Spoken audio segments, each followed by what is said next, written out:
Salam sejahtera Malaysia, denyut nadi suara rakyat bergema di channel ini. Jangan lupa tekan butang subscribe, like dan share. Malaysia kita punya, cintai Malaysiaku, kita jaga kita.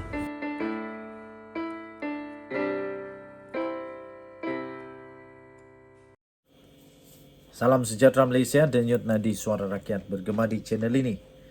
Hari ini, tuan-tuan dan puan yang dihormati sekalian, 9 Februari 2022.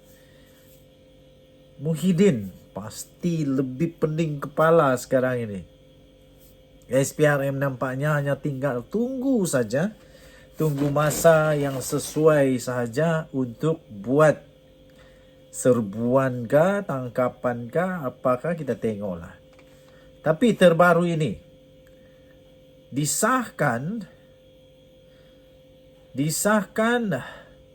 bahawa terdapat transaksi yang tidak mengikut peraturan di dalam perolehan dan kos vaksin COVID-19 yang tidak ikut peraturan. Wow! Disahkan oleh Perdana Menteri Malaysia dan Menteri Kewangan Malaysia. Datuk Seri Anwar Ibrahim berkata, kita mendapati pembelian dan kos vaksin tidak mengikut peraturan. Transaksi yang diluluskan tidak mematuhi proses yang sebenar. Bagaimana duit tu? Apa yang diseleweng pula kali ni?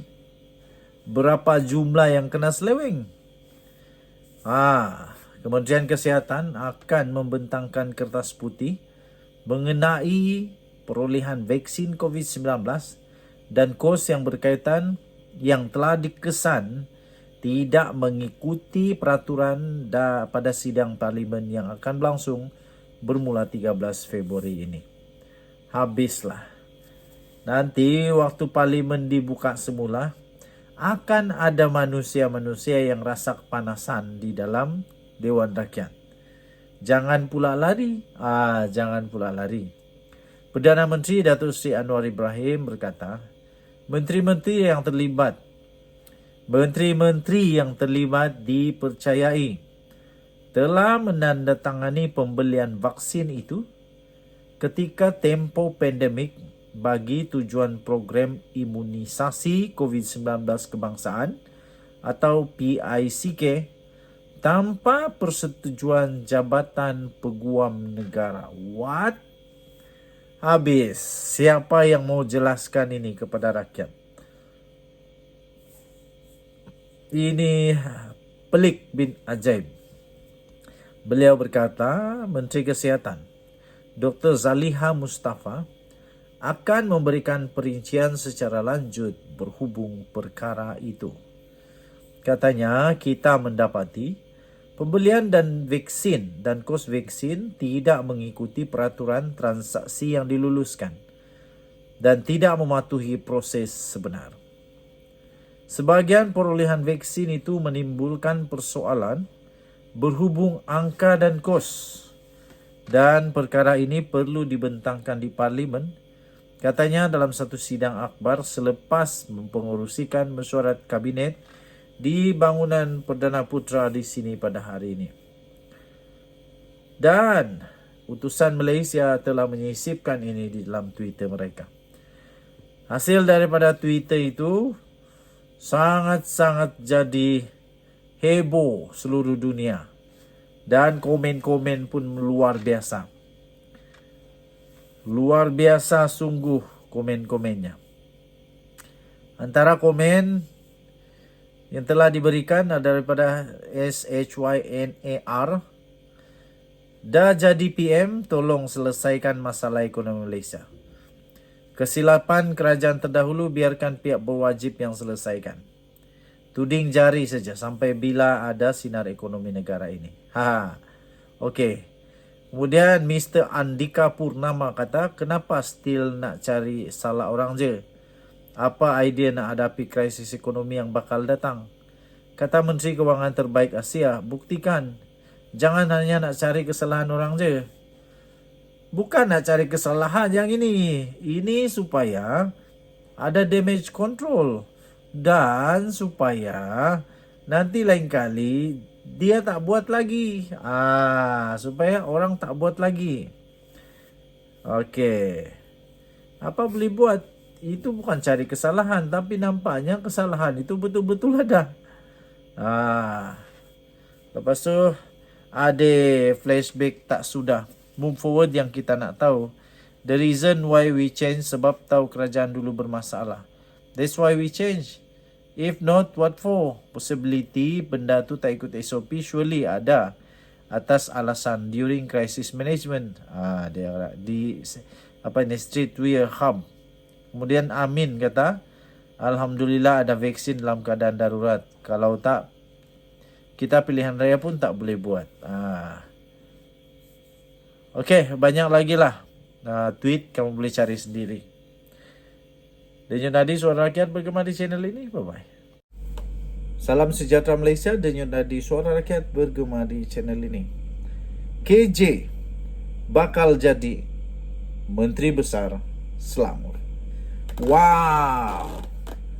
Saya mau tanya dulu lah orang Selangor, kalau ada yang menonton video ini, apa pendapat kamu kalau Khairy Jamaluddin jadi Menteri Besar Selangor?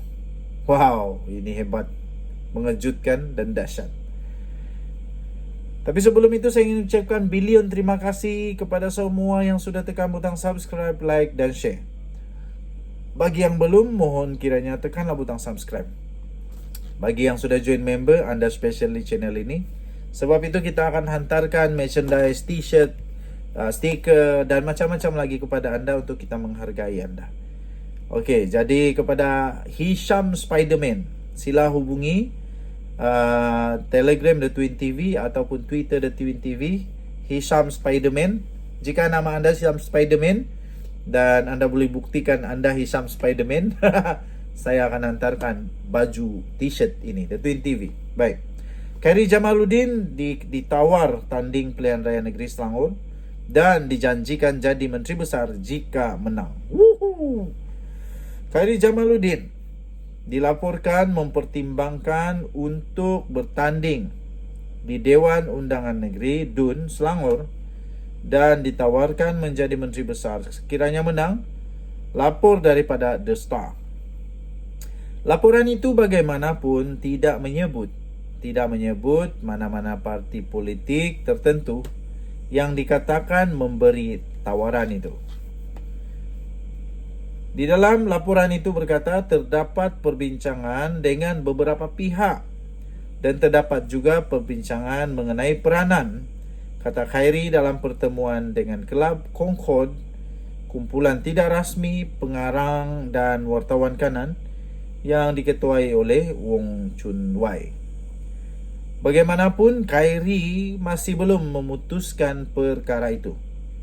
Pilihan Raya Negeri PRN Selangor perlu diadakan pada tahun ini.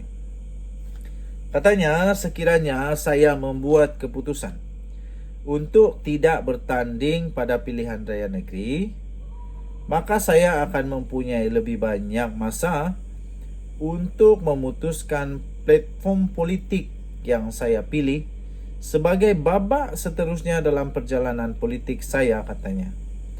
Tambahnya lagi, jika saya mahu menyertai PRN, saya perlu membuat keputusan dalam beberapa bulan akan datang ke arah mana saya akan pergi, katanya. Khairy Jamaluddin menyifatkan pilihan raya negeri akan datang sebagai satu peluang terbaik, tetapi menjelaskan bahawa dia belum memutuskan sama ada dia sudah bersedia untuk berdepan dengan satu lagi pilihan raya.